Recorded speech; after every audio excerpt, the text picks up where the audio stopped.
السلام علیکم ورحمۃ اللہ وبرکاتہ. امید اور دعا کہ خیر و عافیت کے ساتھ ہوں گے. وعلیکم السلام ورحمۃ اللہ وبرکاتہ. زمان میں رکھے. آپ بہت اچھے کام کر رہے ہیں, بڑی محنت کر رہے ہیں, انسانیتی خدمت کر رہے ہیں اور توحید کے پیغام کو آگے بڑھانے کی کوشش کر رہے ہیں. اللہ سبحانہ وتعالیٰ آپ کے لیے آسانی کے دروازے کھولیں اور آپ کے لیے بہت سارے اسباب پیدا کریں انشاءاللہ رب العالمین, اور آپ کے کار خیر کو قبول مقبول فرمائیں. اللہم آمین یا رب العالمین یا ارحم الراحمین. جزاک اللہ خیر و کثیرہ کہ آپ نے صلاح کو جو ہے وہ آن ایئر شیئر کیا تھا. اس کی ریکارڈنگ میں نے دیکھی تھی تو اس پہ میں نے سوال بھی آپ سے کیا تھا. ظاہر سی بات ہے ایز اے مسلم سب کی خواہش ہوتی ہے کہ اپنی صلاح کو بہتر سے بہتر انداز میں پرفارم کرنے کی.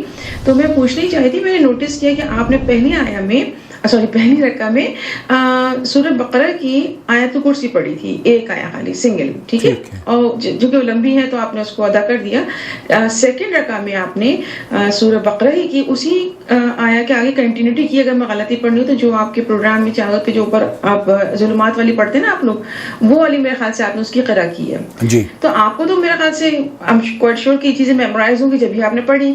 لیکن بہت سارے لوگ ہیں جیسے کہ جن میں بھی شامل ہوں کہ جنہیں آگے کی آیت نہیں یاد ہے, آیت کرسی یاد ہے یا سورہ بقرہ کے آخر کی آیت یاد ہیں, تو کیا ہم اس کو اس طرح کر سکتے ہیں کہ ہم کوئی بھی آیت پڑھیں اور اس کے بعد ہم آگے کی آیت پڑھ لیں ترتیب کے ساتھ؟ بے شک, جیسے سورہ بقرہ کی پہلی 5 آیت پڑھ لی پہلی رکعہ میں, دوسرے میں آخر کی 3 آیت پڑھ لی سورہ بقرہ کی. کیا یہ الاؤڈ ہے قرآن سنت کی روشنی میں؟ دوسرے یہ کہ اگر ہم چاہیں تو ہم کوئی بھی آیت پڑھ لیں کہیں سے بھی.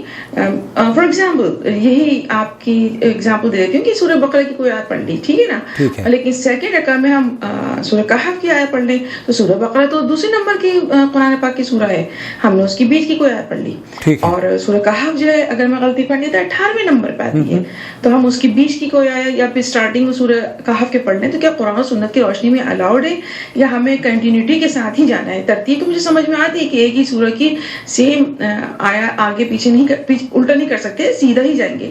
لیکن جو سوراز ہیں ان کے حساب سے کہ پہلی سورہ یا چوتھی سورہ اچانک پڑھ لیں, یہ الاؤڈ ہے کہ نہیں؟ ذرا اس کو پلیز کتاب و سنت کی روشنی میں بتا دی. آئی ہوپ کہ آپ میرا سوال سمجھیں. جزاک اللہ خیر کثیرہ, آپ بہت خدمت کر رہے ہیں, اللہ سبحانہ وتعالیٰ سے قبول مقبول کرے اور آپ کے گھرانے کو ہر طرح کی آسانی, خوشیاں, سکون, راحت نصیب فرمائے, اور تمام مسلمانوں کو بھی, ہم سب کو بھی آمین ثم آمین. السلام علیکم. وعلیکم السلام ورحمۃ اللہ وبرکاتہ. رومانہ ہیں امریکہ سے, جاننا چاہ رہی ہیں کہ قرآن کریم کی ترتیب اگر نماز میں خیال نہ رکھا جائے تو کیا نماز متاثر تو نہیں ہوگی؟ نحمدہ ونصلی علی رسولہ الکریم, اما بعد. آپ دیکھ رہے ہیں نو ٹی وی جدہ, میں ہوں آپ کا دوست, آپ کا ہوسٹ محمد عاقل. یہ چینل جس چینل پر میں آج آپ سے مخاطب ہوں نیا چینل ہے.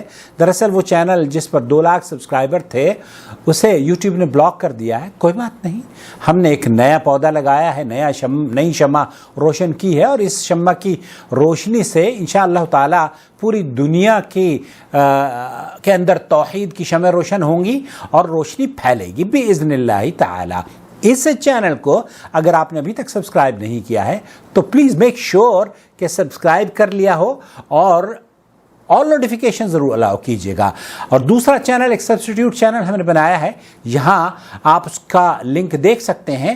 اس ویڈیو کو بھی ضرور دیکھیے گا کیونکہ جو ہمارا کاز ہے, جس پروجیکٹ کو ہم آج سے 20 سال قبل لے کر چلے تھے, اس کی ایک پریزنٹیشن اور اس کی ایک جھلک آپ کے سامنے رکھی ہے. آپ اگر اسے دیکھیں گے تو آپ کو اندازہ ہوگا کس نوعیت کا کام میں کر رہا ہوں اور کس نوعیت کا کام ہم لوگ کرنا چاہتے ہیں. اور اس کام کو اگر آپ سپورٹ کرنا چاہتے ہو تو جوائنٹ ممبرشپ کے ذریعے آپ ہمیں فائنینشیل سپورٹ کر سکتے ہیں.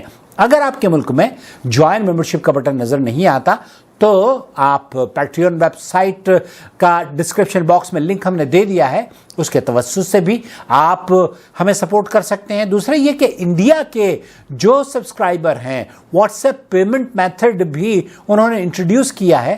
میں انشاءاللہ تعالیٰ ایک نیا نمبر لے کر خاص طور پر ان لوگوں کے لیے جو کہ ہندوستان سے ہمارے ساتھ جڑ رہے ہیں, ان کو واٹس ایپ پیمنٹ میتھڈ کے ذریعے ان کو بھی یہ اپرچونٹی دی جائے گی کہ وہ ہمیں فائنینشیل سپورٹ واٹس ایپ کے ذریعے کر دیں۔ سوال آپ نے سن لیا ہے، سیدھا لے کر چلوں گا آپ کو فضیلت الشیخ عبدالعزیز ابن باز مفتی مملکت سعودی عرب کی محفل میں۔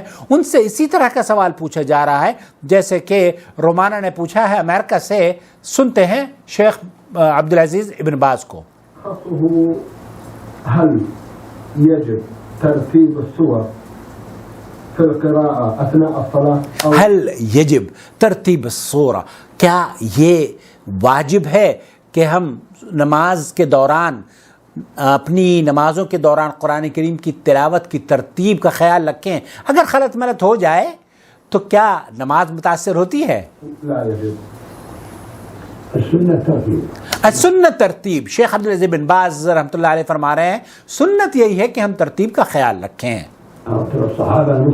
جس طریقے سے صحابہ نے مصحف کو مرتب کیا ہے، اور یہ افضل ہے۔ لیکن اگر کسی سے بھول چوک ہو جائے اور اسے یاد نہ ہو کہ کون سی سورت پہلے آتی ہے اور بعد میں آتی ہے تو کوئی حرج نہیں ہے۔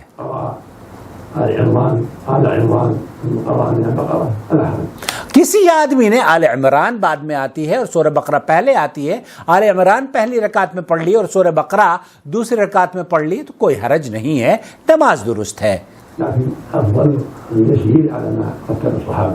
جس طریقے سے صحابہ نے قرآن کریم کو ترتیب دیا ہے اسی طریقے سے پڑھنا افضل ہے۔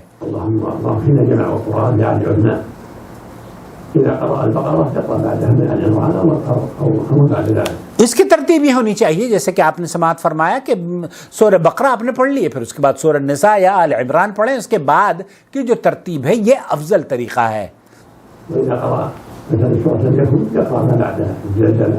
لم یکن اگر پڑھی ہے تو پھر اس کے بعد زلزلہ پڑھ لیں، یہ افضل طریقہ ہے ترتیب کے ساتھ۔ ترتیب المصحف افضل ہے، اس کا اہتمام اگر کوئی کرتا ہے تو یہ مسنون طریقہ ہے۔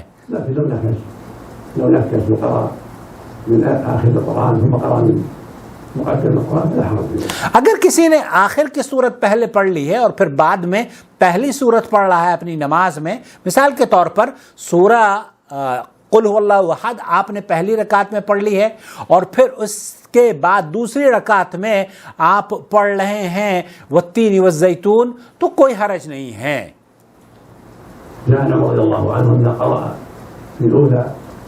عمر رضی اللہ تعالی عنہ کا قصہ بیان کر رہے ہیں، انہوں نے فجر کی نماز میں پہلی رکعت میں صلاۃ الفجر میں سورۃ النحل پڑھی اور آپ نے حضرت عمر کا قصہ بیان کیا ہے۔ پھر دوسری صورت میں سورہ یوسف پڑھی، دوسری رکعت میں سورہ یوسف پڑھی، پہلی میں نحل دوسری میں سورہ یوسف، تو ترتیب اس کا خیال نہیں رکھا، اس کا مطلب یہ ہے کہ کوئی حرج نہیں ہے۔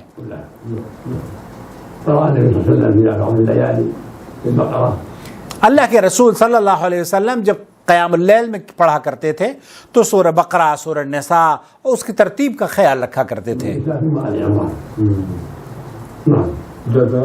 جزاکم اللہ خیرہ۔ خلاصہ کلام یہ ہوا کہ قرآن کریم کی ترتیب جس طریقے سے اس مصحف کے اندر ہمیں صحابہ نے جمع کر کے رکھ دی ہے، اس ترتیب کا اگر ہم خیال رکھتے ہیں تو افضل ہے۔ لیکن اگر ترتیب بدل جاتی ہے، مثال کے طور پر سورہ بقرہ نہ پڑھ کر آپ نے سورہ آل عمران پڑھ لی ہے اور پھر دوسری میں سورہ بقرہ پڑھ لی ہے تو اس سے آپ کی نماز پر کوئی اثر نہیں پڑتا، نماز درست ہے۔ اللہ تعالیٰ سے دعا ہے کہ اللہ تعالیٰ نمازوں کو صحیح طریقے سے، جس طریقے سے میں نے وضو کا طریقہ پڑھ کر وضو کرنے کا طریقہ یہاں دکھایا تھا، اسی طریقے سے نماز کا پڑھنے کا طریقہ بھی میں نے آپ لوگوں کو دکھایا تھا۔ آپ اس چینل کی ویڈیوز کو دیکھنے کے بعد ضرور لائک کیا کیجئے، کیونکہ لائک اگر آپ کریں گے تو ہمارا چینل پرموٹ بھی آپ کر سکتے ہیں اور اس کی ریکمنڈیشن یوٹیوب خود آٹومیٹکلی جتنی لائک ہوں گی اتنی ہی ریکمنڈیشن یوٹیوب دوسروں کو دے گا۔ خلاصہ کلام یہ ہوا کہ ہمارے چینل سے انشاءاللہ تعالی جو شمع ہم نے اپنی روشن کی ہیں وہ دونوں چینل آپ کی سپورٹ کے منتظر ہیں۔ آپ اپنے حلقے میں اپنے دوستوں کو، احباب کو، سہیلیوں کو، بھائیوں کو، بہنوں کو، رشتہ داروں کو، سب کو جوڑیں۔ جیسے آج ایک صاحبہ نے کہا کہ میں اپنے حلقے میں جتنے بھی لوگ مجھے ملتے کرتے ہیں میں آپ کے چینل کو ان سے جوڑ دیتی ہوں۔ اللہ تعالیٰ اس طرح کے ساتھیوں کا اضافہ فرمائے، اور ہر آدمی اگر کوشش کر لے کہ ہمیں اس چینل کو تناور درخت بنانا ہے تو انشاءاللہ تعالیٰ یہ تناور درخت جلد ہی بنتا چلا جائے گا، اور اس کی روشنی بھی آپ دیکھیں گے جس طریقے سے پہلے چینل کی روشنی دور تک پھیل رہی تھی وہ انشاءاللہ پھیلنی شروع ہو جائے گی۔ والسلام علیکم ورحمۃ اللہ وبرکاتہ۔ اللہ ولی الذین آمنوا یخرجهم من الظلمات إلى النور والذین كفروا أولیاؤهم الطاغوت یخرجونهم من النور إلى الظلمات أولئك أصحاب النار هم فيها خالدون۔